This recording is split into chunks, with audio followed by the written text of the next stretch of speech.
नमस्कार, good morning, सुप्रभात। सुबह के 8 बज रहे हैं, वक्त हो गया है गुड मॉर्निंग मध्य प्रदेश का। तो देश और दुनिया में क्या है खास, IBC 24 में लगातार हर खबर का आपको अपडेट मिलता ही है, लेकिन मध्य प्रदेश के नंबर 1 बुलेटिन में आपको बताएंगे मध्य प्रदेश की हर खबर का पूरा अपडेट। साथ ही बताएंगे बाढ़ गंगा सड़क हादसे के बाद अब किस तरह से सरकार प्रशासन एक्शन के मोड में है। शुरुआत सुर्खियों से। ऑपरेशन सिंदूर के बाद पीएम मोदी का पहला संबोधन, पाकिस्तान को 2 टूक, कहा नहीं सहेंगे न्यूक्लियर ब्लैकमेलिंग। आज मंत्रालय में होगी मोहन कैबिनेट की बैठक, कई अहम प्रस्तावों पर लगेगी मुहर। कैबिनेट मीटिंग के बाद जबलपुर रवाना होंगे सीएम। भोपाल में सड़क हादसे के बाद सीएम ने दिए सख्त निर्देश, MP में अब बिना फिटनेस और परमिट के नहीं चलेंगी बस, पूरे प्रदेश में चलेगा जांच अभियान। सीहोर में आइसक्रीम खाने से 40 बच्चे बीमार, 2 गंभीर, सिविल अस्पताल में इलाज जारी। आष्टा थाना क्षेत्र का मामला। 17 मई से फिर शुरू होगा IPL, 6 मैदानों में खेले जाएंगे मैच। 29 मई 1 जून को होगा क्वालिफायर, 3 जून को फिनाले।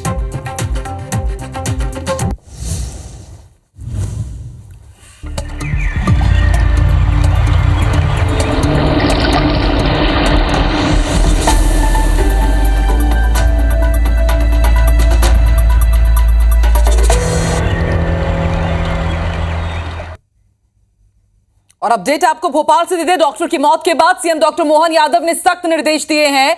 बस हादसे में कल एक डॉक्टर की मौत हो गई थी, उससे जुड़ा हुआ ये पूरा मामला है। मुख्यमंत्री डॉक्टर मोहन यादव ने निर्देश दिए हैं कि मध्य प्रदेश में अब बिना फिटनेस और परमिट के बस ना चले। आज से जांच अभियान चलाने के सख्त निर्देश जारी कर दिए गए हैं। एक और अपडेट आपको बता दें कि बस मालिक और ड्राइवर पर FIR दर्ज हो चुकी है। RTO जितेंद्र शर्मा भी निलंबित कर दिए गए हैं। कल हमने आपको तस्वीरें दिखाई थी कि सड़क हादसे में एक बस ने किस तरह से 4 से 5 लोगों को रौंदा था, जिसमें एक डॉक्टर की मौत हो गई थी। और अब इस पूरे मामले में सीएम डॉक्टर मोहन यादव की सख्ती सामने आई है। तो सीएम डॉक्टर मोहन यादव ने सख्त निर्देश दिए हैं कि आज से पूरे मध्य प्रदेश में जांच अभियान चलाया जाएगा और कोई भी बस यदि अनफिट है तो उसका संचालन नहीं किया जाएगा।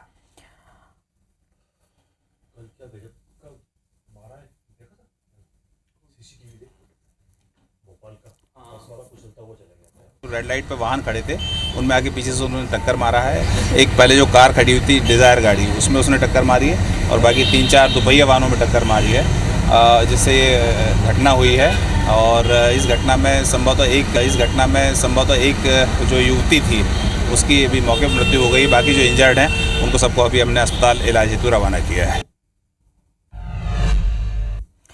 तो RTO पर भी गाज गिरी है, बस मालिक और ड्राइवर के खिलाफ FIR दर्ज हो गई है। ज्यादा जानकारी के लिए सीधे रुख कर लेते हैं भोपाल का। हरप्रीत कौर हमारे साथ संवाददाता लाइव जुड़ चुके हैं। हरप्रीत, हर बार वही रटा रटाया रवैया, जब इस तरह का कोई एक्सीडेंट होता है तो इसी प्रकार के सख्त आदेश निर्देश दे दिए जाते हैं कि अब वाहनों की सघन चेकिंग होगी, बस यदि अनफिट रहेगी तो उनका संचालन नहीं किया जाएगा। लेकिन सबसे बड़ा सवाल यही है कि इस तरह के हादसों के बाद ही आखिर सरकार प्रशासन क्यों जागता है। ये पहली दफा तो है नहीं कि इस तरह का कोई मामला सामने आया हो, लेकिन हर बार उसी तरह का रवैया, हाथ से थमते नहीं है और ना ही सघन चेकिंग अभियान उतनी मुस्तैदी से चलाया जाता है। लेकिन आपको लगता है कि वाकई अब जाकर के हालात बदलेंगे, सड़क हादसों में कमी आएगी यदि इस तरह की बस अनफिट होती है तो? हरप्रीत,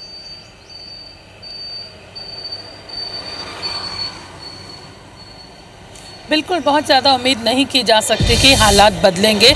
इस पूरे मामले का सबसे दुखद पहलू अपने दर्शकों को बताना चाहेंगे कि कल बाणगंगा चौराहे पर हुए हादसे में जिस डॉक्टर की मौत हुई है उसकी शादी होने वाली थी और मौके पर ही उसने दम तोड़ दिया। जब उसके घर वालों को इसकी सूचना दी गई तो उसकी माँ और उसके पिता शादी का कार्ड बांटने रिश्तेदारों के घर गए थे। समझा जा सकता है कि जिस बेटी की शादी की तैयारियां की जा रही हैं उसका जनाजा कल निकाला गया। बेहद दुखद ये खबर है, जिसके बाद मध्य प्रदेश के मुख्यमंत्री ने यहाँ पर निर्देश दिए हैं स्कूल कॉलेज की बसों की जांच के। गुना में भी ऐसा हादसा हुआ था, बड़ी संख्या में लोगों की मौत हुई थी। इंदौर में भी स्कूल बस में ऐसा हादसा हुआ था और ये कोई पहले हादसे नहीं है। लेकिन देखिए लापरवाही अभी भी जारी है। 8 बज चुके हैं लेकिन अभी तक परिवहन का एक भी टीम का कोई शख्स या अमला सड़कों पर नजर नहीं आ रहा है। स्कूल कॉलेज बंद हो चुके हैं, कॉलेजों में भले परीक्षा चल रही हैं, लेकिन स्कूलों में समर कैंप चल रहे हैं, उनकी बसेस अभी भी सुबह चल रही हैं, लेकिन अमले का, परिवहन का कहीं भी कोई पता नहीं है।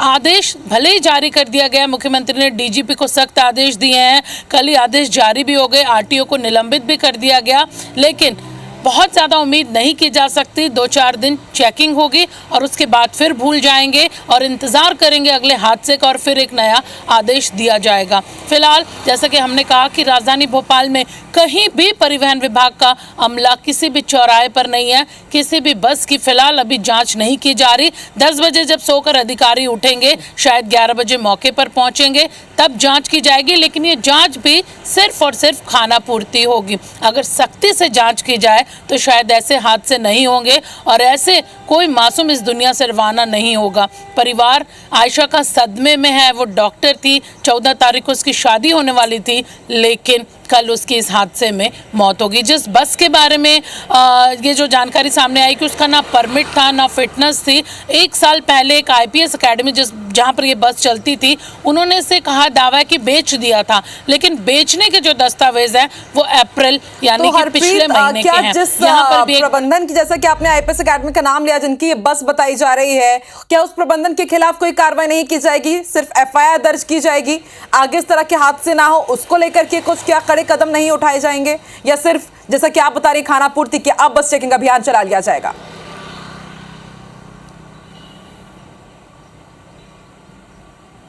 देखिए, नवंबर 2024 में इस बस की फिटनेस और परमिट दोनों खत्म हो चुके थे। IPS यानी इंटरनेशनल पब्लिक स्कूल की ये बस है। स्कूल प्रबंधन से जब पुलिस ने पूछताछ की तो उन्होंने कहा कि 1 साल पहले इस बस को बेचा जा चुका है, लेकिन बस को बेचे जाने के जो दस्तावेज हैं वो अप्रैल यानी पिछले महीने के हैं। झूठ यहाँ पर प्रबंधन का सामने आ चुका है। देखने वाली बात यह है कि RTO को निलंबित किया जा चुका है, ड्राइवर और जो मालिक हैं बस के, उनके खिलाफ मामला दर्ज हो चुका है, लेकिन क्या प्रबंधन के खिलाफ सख्त कार्रवाई पुलिस करेगी?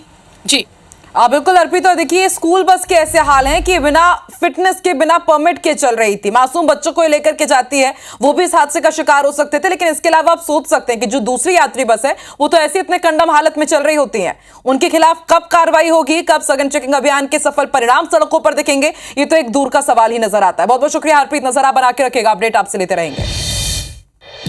चलो अब आगे बढ़ते हैं, सीहोर का रुख करेंगे। मुंडन कार्यक्रम के दौरान मटका कुल्फी खाने से 40 बच्चे बीमार हो गए हैं। उल्टी और दस्त की शिकायत के बाद सभी बच्चों को इलाज के लिए आस्था और जावर के अलग अलग अस्पतालों में भर्ती कराया गया है। 2 बच्चों की हालत गंभीर है, जबकि 2 बच्चों को इलाज के बाद अस्पताल से छुट्टी दी गई है। बाकी बच्चों का भी इलाज जारी है। कार्यक्रम था बच्चे का सर, तो वहाँ क्या एक आइसक्रीम वाला भैया आया थे, तो बच्चों ने आइसक्रीम खाई और इसके बाद ही 1-2 घंटे बाद वो बच्चे दस्त उल्टी लगी। पर ये करीबन गांव में 30-40 बच्चे हैं, बाकी यहाँ 7 बच्चे हमारे निजी हैं। हमारे यहाँ पे सिविल में सिर्फ 7 बच्चे आए थे, तब उनको दस्त हो रहे थे, उल्टी हो रही थी और काफ़ी डल हो रहे थे। अभी हमने फिर प्राथमिक उपचार कर दिया, अभी बच्चों के काफ़ी सेहत में सुधार है। मैं बताया कि कोई आइसक्रीम खाई है तो उसकी वजह से फूड पॉइजनिंग हुई है। उसका आइसक्रीम वाले का हमने पता करवाया है कि क्या था, इनने आइसक्रीम के अलावा और कुछ खाया होगा तो वो पता कर लेंगे।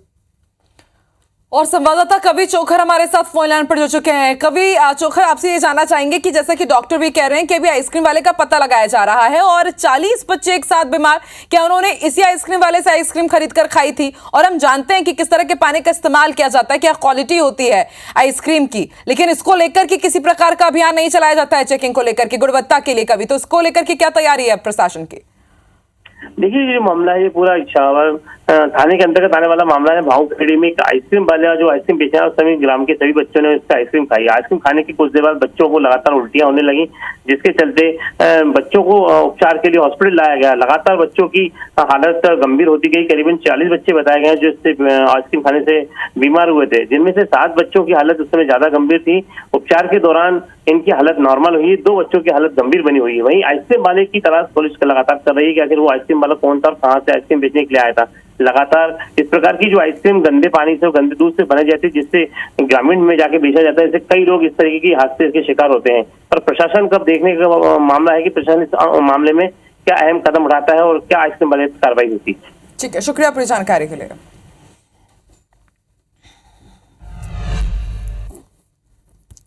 और अब आपको मुरैना से तस्वीर दिखाते हैं। यहां पुलिस से बचने के लिए एक युवक टावर पर चढ़ गया। रेप का आरोपी ये बताया जा रहा है। तस्वीरें आप देखिए। बताया जा रहा है कि महिला खेत जा रही थी, उसके साथ इसने दुष्कर्म किया और आधा घंटे तक ये हाई वोल्टेज ड्रामा चलता रहा और उसके बाद आरोपी को टावर से उतारा गया। आरोपी को पुलिस ने गिरफ्तार कर लिया। कैलाश थाना क्षेत्र का यह मामला है।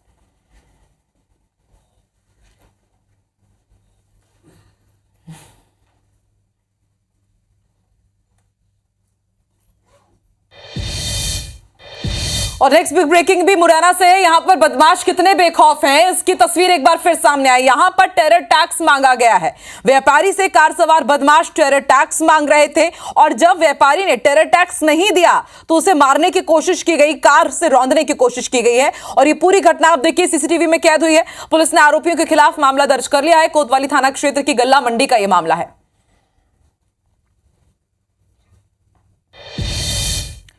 बड़ी खबर शिवपुरी से। पुरानी रंजिश को लेकर युवक से मारपीट हुई है। 4 से 5 बदमाशों ने युवक से मारपीट की। मारपीट में युवक घायल हुआ है, उसका इलाज किया जा रहा है। घटना का वीडियो भी सामने आया। कोतवाली थाना क्षेत्र का मामला।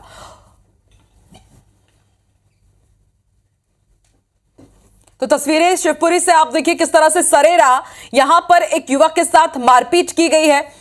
लाठी डंडों से युवक पर हमला कर दिया गया। युवक गंभीर रूप से घायल है, उसे अस्पताल में भर्ती कराया गया। हालांकि अभी ये स्पष्ट नहीं हो पाया कि आखिर बदमाशों ने इस युवक के साथ मारपीट क्यों की है।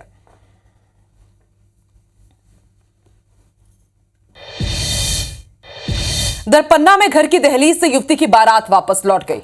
इस वजह से क्योंकि वो लोग दहेज नहीं दे पाए। दरअसल 11 मई को अजयगढ़ के बहिरवारा गांव में साहू परिवार में युवती की शादी होनी थी। सभी तैयारियां पूरी हो चुकी थी।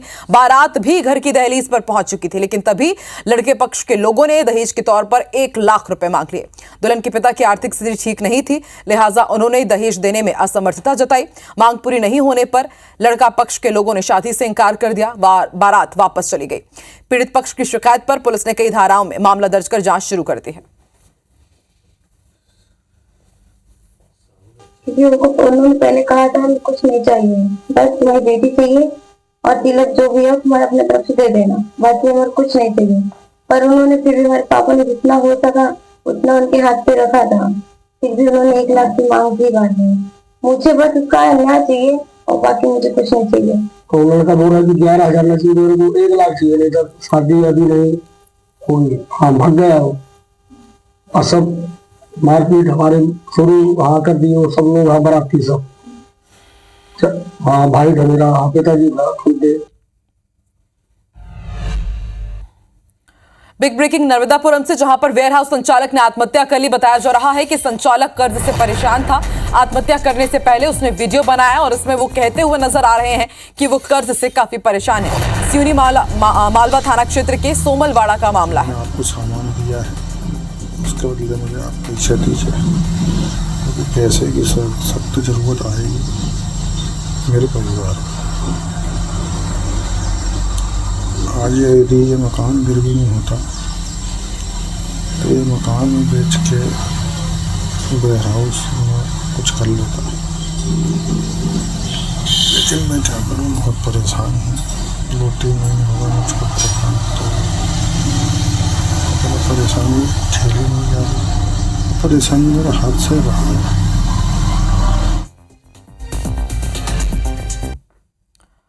बड़ी खबर मंडला से। यहां पर सड़क हादसे की खबर मिल रही है। तेज रफ्तार कार खाई में गिर गई। हादसे में कार सवार 2 लोग घायल बताए जा रहे हैं, जिन्हें अस्पताल में भर्ती किया गया है। पिंडरी चौकी में देर रात यह हादसा हुआ है। तो बिग ब्रेकिंग आपको मंडला से बता रहे हैं। आप देखिए, तेज रफ्तार कार अनियंत्रित होकर के खाई में जा गिरी। हादसे में बताया जा रहा है कि 2 लोग सवार थे जो कि गंभीर रूप से घायल हुए हैं। जनहानि नहीं हुई है। घायलों को अस्पताल में भर्ती किया गया है।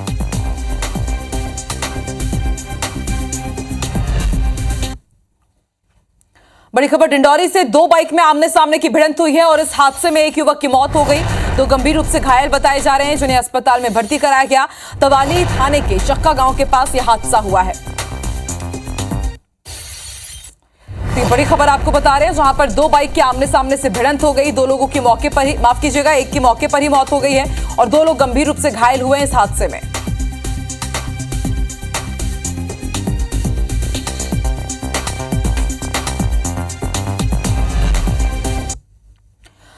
पन्ना के सिमरिया इलाके में हुए सनसनीखेज हत्याकांड का पुलिस ने पर्दाफाश कर दिया है। हत्या के आरोपी कोई और नहीं बल्कि मृतक की पत्नी ही निकली।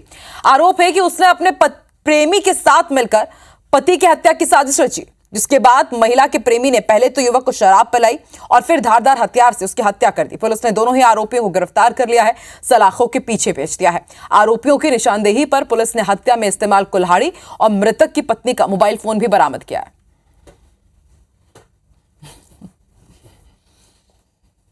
ये गोल करैया का मामला है। जितेंद्र पटेल की यहाँ पे हत्या हुई थी और खेत में इनका शव मिला था। प्रेम प्रसंग में ही हत्या हुई है। इसकी प्रेमी ने हत्या की है। प्रेमी का नाम है ओमकार पटेल, मृतक की पत्नी का नाम है कल्पना पटेल। कल्पना पटेल के द्वारा ओमकार पटेल से अपने पति की हत्या कराई गई। भोपाल में आज मोहन कैबिनेट की बैठक होने जा रही है। सीएम डॉक्टर मोहन यादव बैठक करेंगे। सुबह करीब 10:30 बजे मंत्रालय में यह बैठक होने जा रही है और दोपहर 3 बजे सीएम डॉक्टर मोहन यादव समीक्षा बैठक लेंगे। अलग अलग विभागों की पिछड़ा वर्ग, घुमंतु जाति विभाग की समीक्षा होगी। अल्पसंख्यक कल्याण विभाग की भी समीक्षा होगी।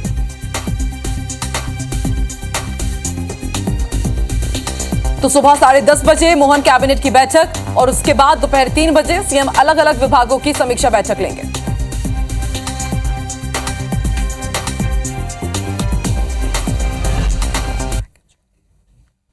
मध्य प्रदेश की मोहन सरकार में प्रभारी मंत्रियों की अध्यक्षता वाली जिला योजना समितियों की बैठकें समय से न होने पर विपक्ष हमलावर है। कांग्रेस आरोप लगा रही है कि प्रदेश सरकार जिला सरकारों को कमजोर बना रही है और इससे स्थानीय विकास के काम प्रभावित हो रहे हैं। हालांकि भाजपा कांग्रेस को सब्र रखने की नसीहत दे रही है, लेकिन हाल ही में सीएम डॉक्टर मोहन यादव ने जिला योजना समिति से बढ़कर जिला विकास समितियों के फॉर्मूले पर काम करने का ऐलान कर दिया और अब ऐसे में जिला योजना बनाम विकास समितियों पर सियासत गर्मा गई है। एक रिपोर्ट देखते हैं इससे जुड़ी हुई।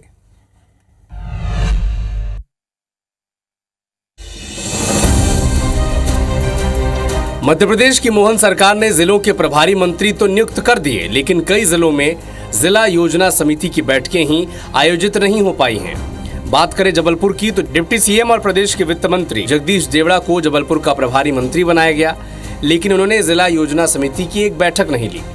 ऐसे में कांग्रेस सत्ता पक्ष पर हमलावर है। हालांकि बीजेपी उसे सब्र रखने की नसीहत दे रही है। जब यहाँ के प्रभारी मंत्री गोपाल भार्गव जी थे, महज 2 बार जिला योजना समिति की बैठक हुई। किसी भी तरीके से जो पूरा पावर है वो अपने अंदर अपने बीच में सेंट्रलाइज रखना, अपने तरीके से विकास की बात करना, विकास करना नहीं सिर्फ विकास की बात करना। जिला योजना समिति की बैठक प्रभारी मंत्री का विशेष अधिकार है और जब प्रभारी मंत्री जी आएंगे तो निश्चित ही बैठक होगी। जहाँ तक विकास की बात है तो भारतीय जनता पार्टी के कार्यकाल में अनेकों विकास के कार्य हुए जो जनता के सामने हैं। बीते 1 मई को जबलपुर आए प्रदेश के मुखिया डॉक्टर मोहन यादव के सामने भी जिला योजना समिति की बैठक न होने का मुद्दा उठाया गया। तब सीएम ने जिला विकास समितियों से जिले का विकास करवाने का ऐलान किया। मुख्यमंत्री के इस ऐलान के बाद कांग्रेस सिर्फ नाम बदलने की बजाय काम करने की दुहाई दे रही है। हमारे जिले के अंदर विकास समिति के मॉडल के आधार पर प्रदेश का विकास का पैमाना जिले स्तर से जोड़ करके चलने की हमने पिछले बजट के सत्र में घोषणा की थी और उसके क्रियान्वयन की दृष्टि से मैंने उसकी थोड़ी लघु एक तरह से स्वरूप भी रखने का प्रयास किया। जो उनकी पार्टी है वो सिर्फ नाम पे ही ज़्यादा फोकस करती है, पब्लिक के किसी समस्या से कोई सरोकार नहीं है। जिला योजना समिति हो या फिर जिला विकास समिति, जिले की जनता को जिले के विकास और जनप्रतिनिधियों को स्थानीय स्तर पर विकास कार्यों की स्वीकृति से मतलब होता है। ऐसे में जब कांग्रेस इसे मुद्दा बना रही है तो देखना होगा कि इस संवैधानिक प्रावधान का पालन करने में कितनी तेजी दिखाई जाती है। Vijendra Pandey, IBC 24, Jabalpur. CM doctor Mohan Yadav आज जबलपुर के दौरे पर रहेंगे। शाम करीब 4:15 बजे जबलपुर पहुंचेंगे और शाम 5 बजे IT पार्क में सांदीपनि विद्यालय का भूमि पूजन करेंगे। शाम 6 बजे निजी अस्पताल के लोकार्पण कार्यक्रम में शिरकत करेंगे और निजी इंजीनियरिंग कॉलेज में युवाओं को संबोधित भी करेंगे। और फिर शाम 7:30 बजे भोपाल के लिए रवाना होंगे सीएम डॉक्टर मोहन यादव।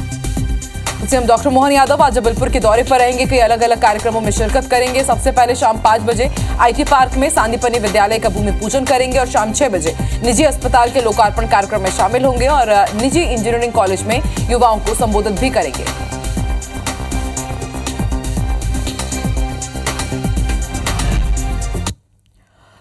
भले ही भारत और पाकिस्तान के बीच युद्ध विराम की घोषणा कर दी गई है, लेकिन मध्य प्रदेश के सबसे ज्यादा सेंसिटिव शहर ग्वालियर ने अपनी तैयारियों को जारी रखा हुआ है। सोमवार को यहां हर विभाग के कर्मचारी अधिकारियों को आपातकालीन स्थिति से निपटने की ट्रेनिंग दी गई। इस ट्रेनिंग प्रोग्राम में 1000 से ज्यादा कर्मचारी अफसर मौजूद रहे। कलेक्टर ने कहा कि बॉर्डर पर हमारी सेना है, लेकिन हमें भी तैयार रहना चाहिए। वहीं एसपी ने बताया कि जिले में ड्रोन को प्रतिबंधित कर दिया गया है। यदि किसी भी स्थिति में ड्रोन चलाना है तो उसकी परमिशन लेनी होगी। किसी भी प्रकार की इमरजेंसी सिचुएशंस में सिविल रिस्पांस किस प्रकार का हो, इसके विभिन्न ड्रिल्स होती हैं और इसका एक चिन्हांकन और लोगों का रिक्रूटमेंट का एक तरीके से एक प्रोसेस हम लोगों के यहाँ पे शुरू होने जा रही है। ब्लैकआउट के जो ड्रिल्स हैं, ब्लैकआउट का जो एसओपी है, वो किस प्रकार से नीचे हमारे बिल्कुल लास्ट सिटीजन तक पहुँच सके, इसी को लेकर के आज ये वर्कशॉप की है। प्रिवेंटिव ऑर्डर्स जिला दंडाधिकारी द्वारा जारी किए गए हैं और ड्रोन्स का संचालन अभी प्रतिबंधित किया गया है। यदि किसी परिस्थिति में किसी व्यक्ति को ड्रोन एक पर्टिकुलर एरिया में चलाना ही है तो उसकी नियमानुसार अनुमति दी जाएगी, लेकिन अनुमति उसके उपयोग को और उसके क्षेत्र को देख के दी जाएगी।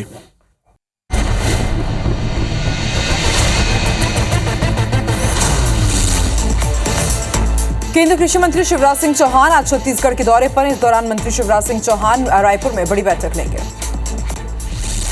केंद्रीय मंत्री शिवराज सिंह चौहान आज अंबिकापुर के दौरे पर भी रहेंगे। 3.5 लाख आवास की सौगात देंगे। सत्ती में शॉर्ट सर्किट की वजह से घर में आग लग गई। आग लगने से घर में रखे सिलेंडर में ब्लास्ट हो गया। अंबिकापुर में एक युवती का शव फांसी पर लटकता मिला है। पुलिस मामले की जांच कर रही है। बिलासपुर में एक युवक ने व्यक्ति पर चाकू से हमला कर दिया। घटना के बाद आरोपी फरार है।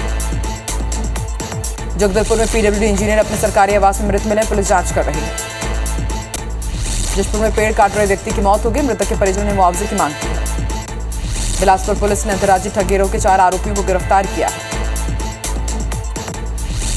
जशपुर में एक बेटे ने अपनी मां पर जानलेवा हमला किया। पुलिस आरोपी बेटी को गिरफ्तार कर चुकी है। सारंगढ़ बिलाईगढ़ में चाकूबाजी की घटना में एक युवक घायल हो गया। पुलिस ने 8 आरोपियों को गिरफ्तार किया है। कोरबा में एक व्यक्ति ने अपनी पत्नी और बच्चों को मायके भेजकर जहर खाकर जान दे दी। महासमुंद वन विभाग की टीम ने एक शिकारी को गिरफ्तार किया है। 3 अन्य लोगों की भी गिरफ्तारी हुई है। कवर्धा में अधेड़ व्यक्ति के अंधे कत्ल की पुलिस ने गुत्थी सुलझा ली। पुलिस ने आरोपी को गिरफ्तार किया। बिलासपुर में वकील ने दुष्कर्म पीड़िता से अनाचार किया। पुलिस ने वकील के खिलाफ केस दर्ज कर लिया है। कवर्धा पुलिस ने 100 किलो गांजे के साथ 3 तस्करों को गिरफ्तार किया। जब्त गांजे की कीमत 20 लाख रुपए है। जांजगीर चांपा पुलिस ने युवक की हत्या के 4 आरोपियों को गिरफ्तार किया। एक नाबालिग भी है। सारंगढ़ बिलाईगढ़ में चाकू से हमला करने वाले नाबालिग समेत 8 आरोपियों की गिरफ्तारी हुई है। राजनांदगांव में शराब दुकानों में एमआरपी से ज्यादा रेट पर शराब बेचने की शिकायत मिली है। बीएसपी ने शराब दुकान का घेराव किया। भारत पाकिस्तान तनाव के बीच बलरामपुर में पुलिस ने मॉक ड्रिल की है। कई स्थानों पर पुलिस ने सरप्राइज चेकिंग की। कवर्धा में तेंदुपत्ता तोड़ने गए 5 ग्रामीणों पर भालू ने हमला कर दिया। जिला अस्पताल में इलाज जारी है।